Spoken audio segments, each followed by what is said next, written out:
friends. So I shared yesterday that I just received my new flat iron, and I thought that I would quickly film for you guys using it the first time so I can give you my honest opinion the first time I use it. So this is the flat iron I ordered. It is the BaByliss Nano Titanium 1-inch flat iron.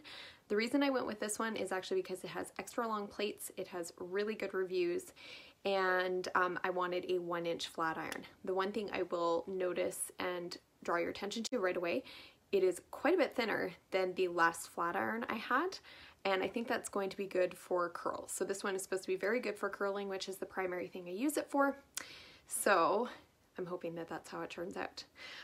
The one other thing I will note, it does heat up very quickly, and it does get very hot on the outside. So I'm actually going to wear a heat-proof glove to do the curls just because I don't want to burn my fingers the way I have to hold the flat iron to get them through. The other thing okay, so I've sectioned off my hair. I always start with this bottom layer. So I'm just gonna grab a piece here and I will see how things go.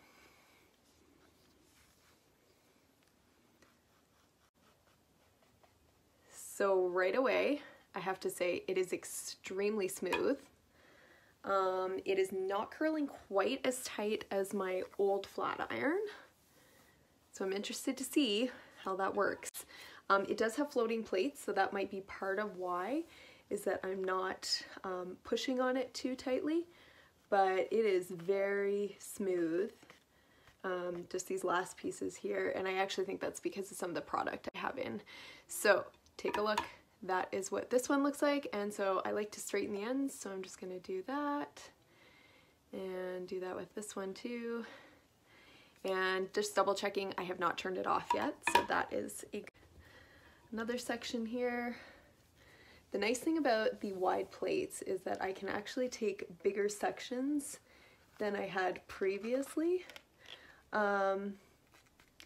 just because it has a longer plate, so I don't have to worry about pieces falling out as much. So that's number 3, and it's got kind of a nice straight end here. So a couple things I'm noticing right away. I'm just going to take the glove off to sections and pieces. We'll see how it goes without using the glove. It's definitely not doing the curls quite as tightly as I thought it would, and that's okay. I'm okay with that actually, because it'll give me kind of a more piecey look. I also think maybe if I kind of twist it a couple more times, yeah, so there, if I twist it, it gives a little bit more.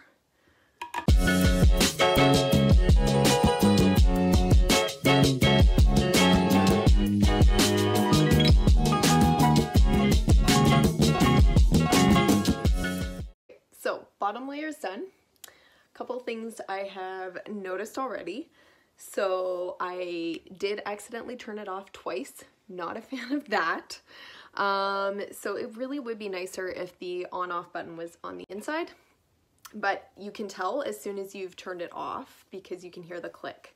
So as soon as I noticed that, I just turned it back on. Second, I'm kind of used to the temperature now, so I'm able to touch it with my fingers.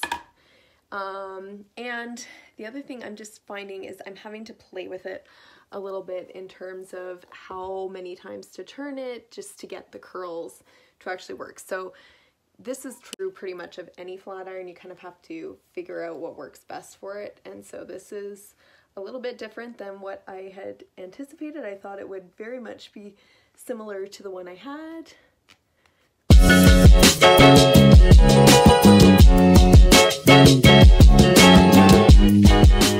So I have the first 2 layers done. I did not turn the flat iron off at all doing the second layer, so I think I'm just used to how to hold it to make sure that doesn't happen.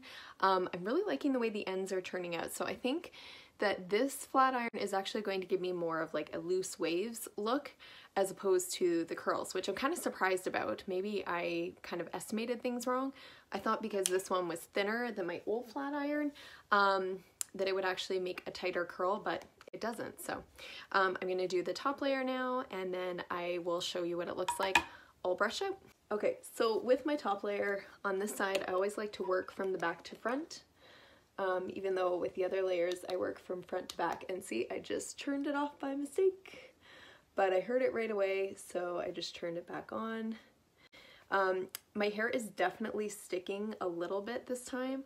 Oh, and that one just didn't want to curl a bit, so let's see about that. Oh, interesting. It is sticking a little bit because I had some product in my hair.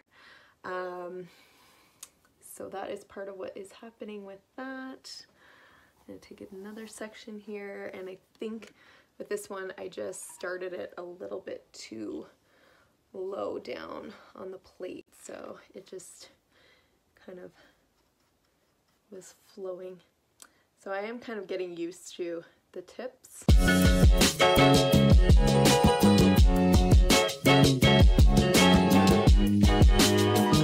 Okay, so now I'm just letting my hair cool before I rub my fingers through it. So I thought I would give a few observations.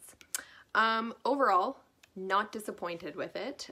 It's under $100, which is a lot cheaper than the other flat irons that I was looking at. Did it do exactly what I thought it would? No.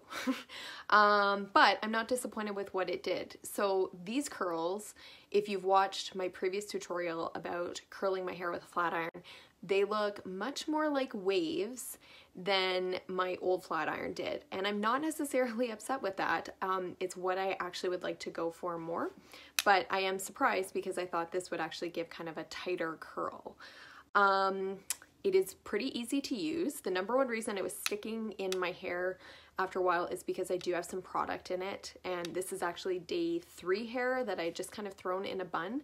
So I'm curious what it would be like if I used it on day 1 after I've washed my hair. I think it would go through a little bit more smoothly.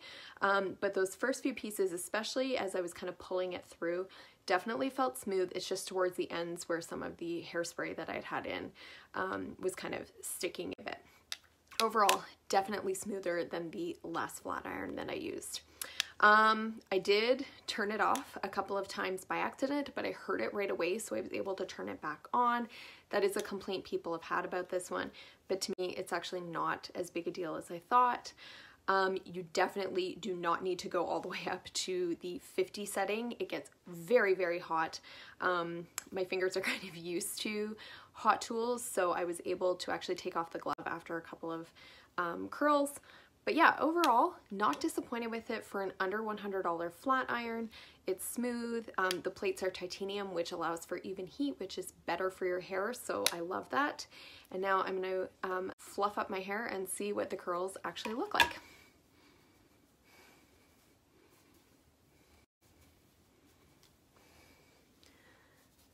So if you want looser curls, of course, you can brush your hair with a hairbrush and it will be looser.